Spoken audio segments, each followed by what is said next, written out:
Het jy al ooit in 'n restaurant gesit en dan hou jy 'n bietjie die mense dop wat daar by hulle tafel sit? Partykeer dan sal mense lekker sit en gesels en ander kere dan sien jy almal sit op hulle fone. Dit lyk nie lekker nie. Wanneer Jesus ons leer om met hom te praat, dan sê hy, ons kan sommer net gewoon met hom gesels. Want in daardie tyd was daar mense wat hierdie ekstra super heilige stemme gebruik het en ekstra super heilige woorde. En hulle het dit net gedoen sodat mense beïndruk met hulle moet wees. Maar wat ons moet doen, Jesus leer ons, hy sê, praat sommer net gewoon. Ek luister nie na jou omdat jy so super ekstra heilig is en hierdie groot woorde ken nie.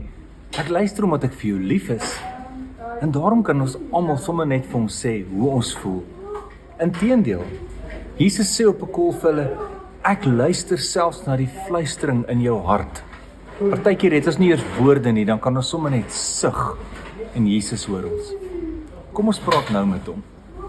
Hallo Vader, ons wil U leer ken en naby aan U wees. Wys ons asseblief hoe. Amen.